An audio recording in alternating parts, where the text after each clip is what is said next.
over 1 month with the Model Y Juniper, and we're asking the question, was it worth it?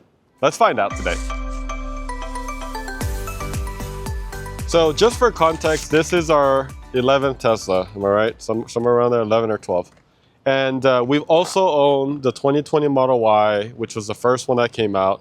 And then we also own a little bit of an update with the 2021 Model Y, and then now the 2026, or I know everybody's in the comments like, it's 2025. Okay, they actually made a distinction so that, because they had the 25, which is the older gen, right? So this is actually 2026, at least in the sticker price, okay? But I've driven it now for 30 days or more, or maybe not 30 days, but we've had it for over 30 days. And when we first got it, honestly, it was literally in the shop all day, all night, and we're just working on it, scanning, making patterns, making products. We had this pretty much all apart because we had to figure it out. You know, we got it PPF, and as you can see, and all that. And then I got to drive it a lot more, and I think, I don't have a lot of miles, but I've definitely had, you know, a lot more time with it now. And I have to say, I'm going to kind of go out in the exterior.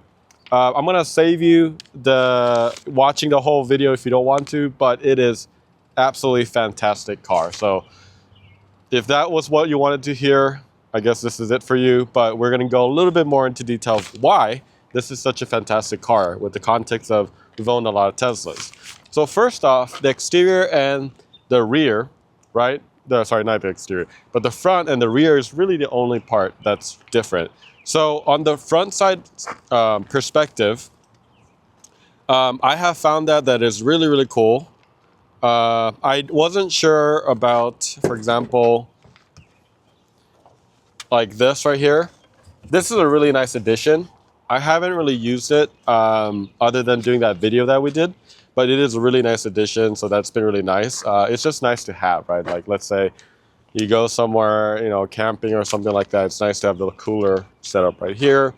You know, one thing that I wish this had coming from the factory is actually the home link. That's why we just did a video about that. We'll put this in the description below as well. So if you wanted to add home link, we did confirm you could actually install it on this side, and then you would get home link access, right? You could actually buy it from Tesla, have the service, or you could buy it from the Tesla shop, I think for like $350, and that includes installation, or you could do yourself. So that's one thing I wish it had on the perspective of, you know, the car. But you know, the front bumper, it is different. It gives it a little bit more of an aggressive look. It's flatter. It's not as bubbly as the previous gen. As a PPF installer, makes it so much easier. This was a really fun car to PPF and protect. But I do love the lights, right? I love the lights. The actual headlights are these, right? What used to be the fog lights, but these are called daytime running lights, kind of similar to the Cybertruck. So those are really cool. So the wheels, I got, you know, the one with the covers, not the 20-inch. These are the 19s, and I like it. I like it that it's dark. I think the previous one, we actually have the cover in there. We can show you, but it was like a silver, right? Like a silver, and it was lighter. I really love the fact that this was in a darker tone like that. It's darker gray and a little bit of blacks. And then all across, this is Quicksilver. Absolutely love this car. My first Tesla was a 2018, and it was the, not Quicksilver, but silver metallic. So this is cool. So you go to the back. I love the back, honestly. I already debadged it as we were making all our products. But I love this rear reflective light panel, and we've done a lot of designs on it, but I think that this little thing is going to be what became for Cybertruck. So the Cybertruck is iconic. You see that light passing through, and then you see that car from a mile, and you know exactly that it's a Cybertruck. This is going to be the same, but on the backside, you'll know that this is the new Model Y Juniper. So I really love the functionality and also just the way it looks. I think it's the first of its kind. One thing that is new in this car is the front washer, but also the front camera.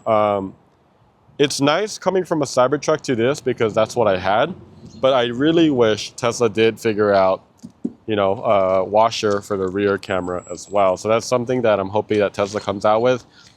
We could do it, but I did actually remove all of this. Routing a cable all the way from the front to here is going to be pretty hard. And this is all in one piece. You actually have to remove this So I think that's one thing that I wish they figured out, but it's a little hard. And then one feedback I wish, and that Tesla will do eventually, and they probably will. They're probably coming out with it.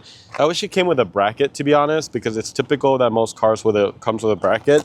So currently, what they're doing is they're drilling it into the diffuser, and then they put a double-sided tape right here. You can see that it just fell off.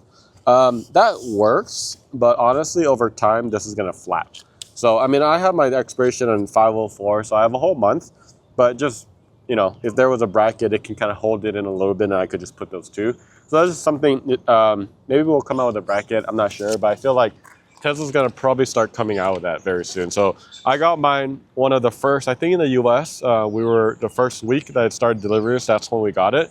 So maybe the newer ones are coming out with that. So I wish that was a thing.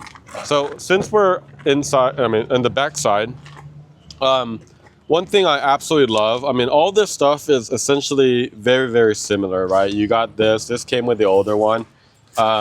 You look at, this side compartments, that's also the same. And then this is also the same in the back side. I kind of use my side compartments for like my shoes. Okay, so there's not that much different about this. So I think I don't have to talk too much about it, but this is cool. Look at that. It's automatic. Even with a baby seat in the middle, it works. Obviously, you can't do the other one, but that is so nice because like usually you'd have to like do that and then go to the side and then push it back. The other thing about that, and I can just go inside of there and show you, is that you also can adjust the seat a little bit. So if you look right here, look, there's a little bit of room right here. You see this? It's not a lot, but a lot goes a long way, especially when you're doing long road trips and stuff. So this is such a good family car, honestly. It's such a good bang for your buck, and I absolutely love the fact about that. So let's go inside and I can talk a little bit more about why this car makes it so incredible. And one thing I forgot to mention is that when we picked up this car, we had zero issues, honestly. Like, it was fantastic. Really no panel gaps. I had no issues. And then the delivery center at Chattanooga, they were awesome. So very, very happy about all of that. I'm gonna go ahead and turn off the AC.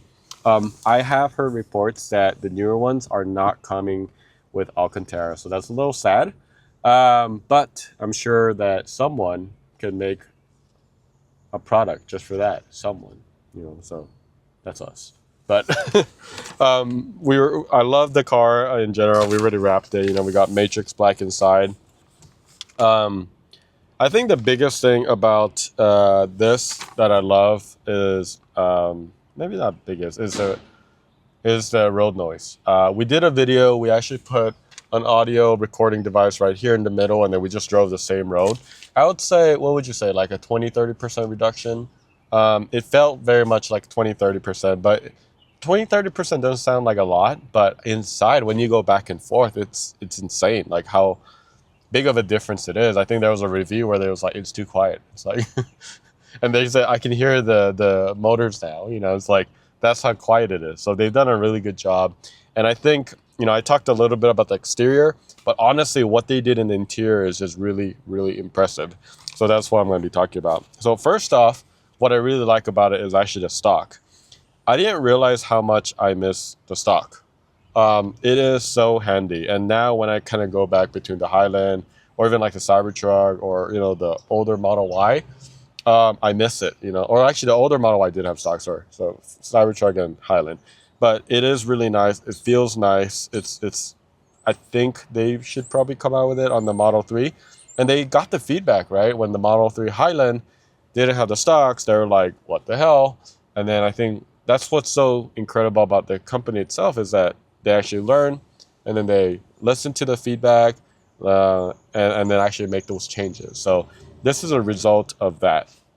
I find it actually, because I'm still adjusting and sometimes I go, between Model 3 Highland and the Model Y, I actually like flash people all the time lately.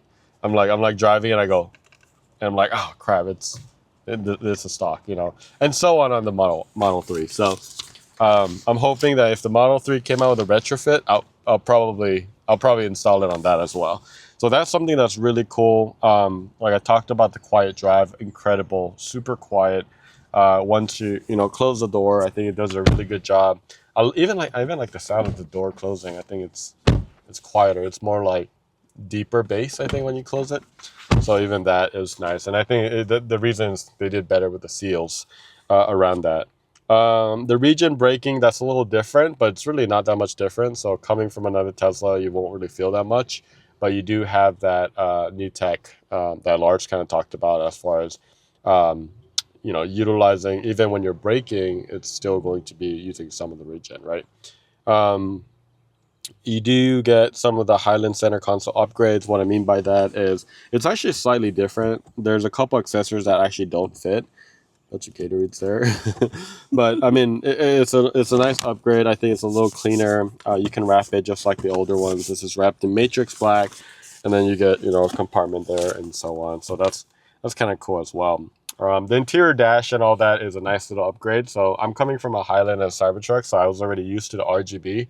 I have a 3-year-old. 3-year-old absolutely loves the lights. She asks for rainbows all the time.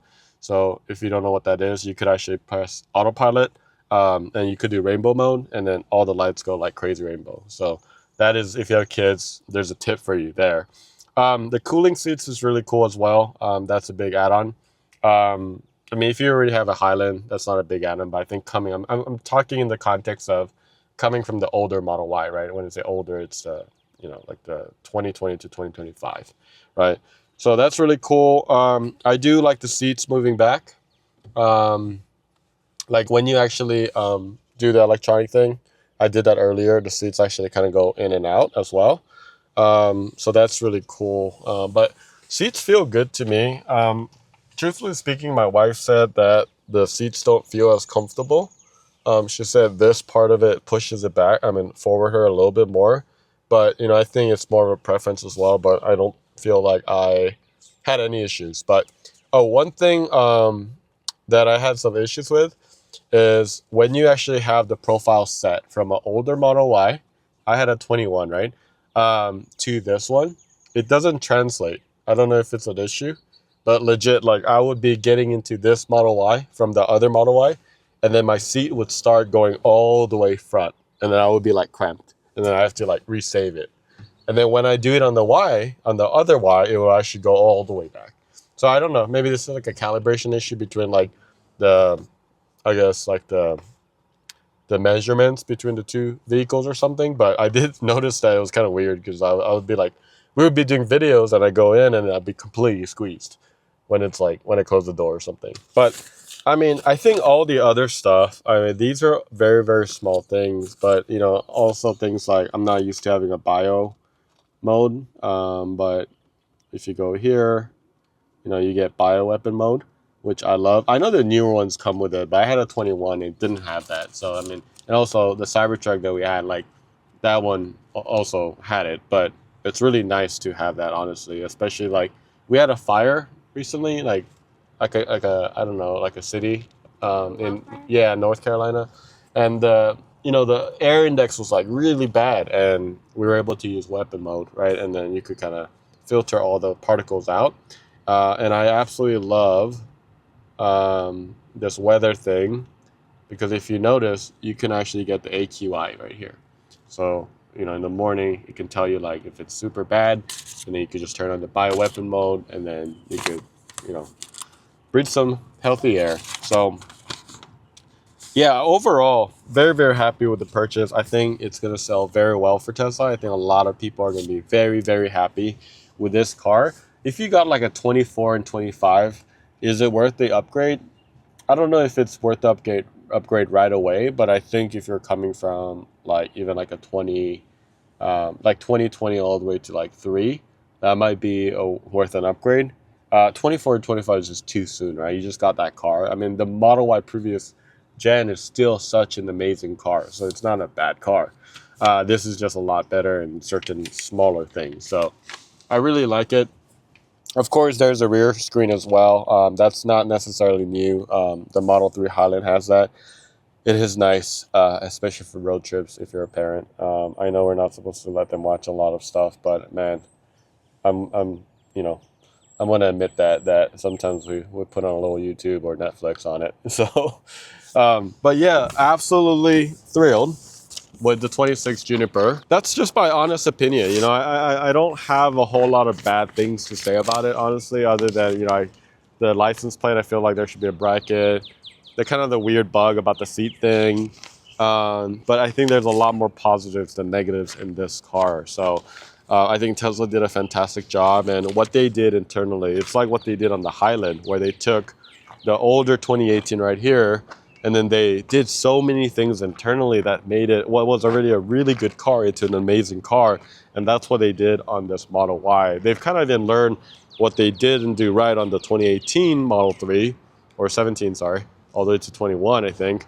And then, you know, turned it into a better car. So I think it's going to sell well. If you are picking up, or you're about to, or you ordered, you're going to be really excited. Congratulations. And if you have any questions about the Model Y Juniper, you know, we've had it for over a month now. So we'd be happy to answer any questions. Happy delivery and happy driving, and we'll see you later.